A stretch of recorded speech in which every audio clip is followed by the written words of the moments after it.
Thank you, Chair.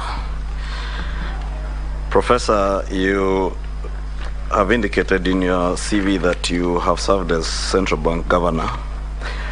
I would want to know how many banks collapsed under your watch as CBK governor. 2, at the time you were CBK governor, Professor, we have 2 sworn affidavits in our files, both deponents alleging that you were adversely mentioned in the sale of the Grand Regency Hotel, and you also face abuse of office charges involving irregular award of a 1.2 billion shilling security tender while serving as central bank governor in 2014.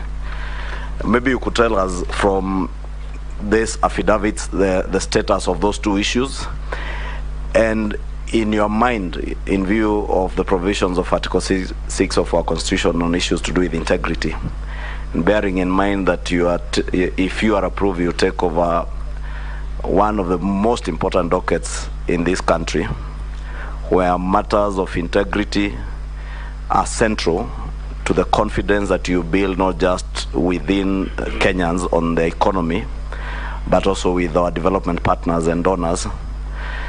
Do you think with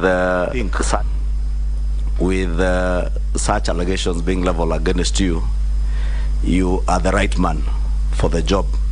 Are you the man who will inspire confidence in the economy, considering that, as we have stated before, I think it's common knowledge among us Kenyans that our economy is not doing well at all, and we need a man in the National Treasury who will not only inspire confidence with Kenyans, but also with our development partners. Is that man really you, Professor, if there are allegations hanging over your head? Thank you. Honorable Speaker? Yes. Okay. Wonder. Yes, I just want to pick it up from where Honorable ICHUNGWA has left, Professor NDUNG'U. You know, as someone who is being nominated to be in charge of the national coffers, national treasury, you should ideally, like Caesar's wife, be beyond reproach. Unfortunately, despite your stellar record in academia, your long stint in the CBK, on the face of it, leaves a lot to be desired. Honorable ICHUNGWA has mentioned just 2 issues, because it would appear that during your time in CBK, every single mega project that you undertook was dogged by matters of corruption. He's talked about the issue of the shillings 1.2 billion security tender. I'm sure you know about that. And the other one was what? Yes. And the Imperial Bank collapse. The collapse of the Imperial Bank. But I will just jog a memory. Because this is very important that we get it right from the word go. This is one docket that we can't gamble for as a country. We cannot. In fact, it is on record that the person who held this docket previously, I think the second last person to hold it, Mr. Rotich, was sent home on the basis of even less, on the basis of allegations which are even less serious than the ones which seem to face you. Let me mention just 1 or 2. In the year 2012, the Public Accounts Committee of the National Assembly did indict you. In fact, it barred you from holding public office on account of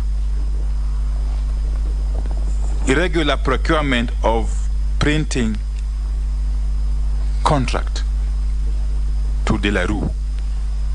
I'm sure you will remember that. It went further to call for, to recommend for serious investigations into your conduct, and that if criminal culpability would be established, should be taken to court and charged. You may want to update us on what became of this. That is very important. 2 is the issue of irregular sale of the Grand Regency Hotel in 2008, whilst you were at the helm of the Central Bank of Kenya. A report by the Commission of Inquiry into the sale of the Grand Regency Hotel, that was chaired by Justice Coker, as he was known then, found you guilty of flouting procurement rules.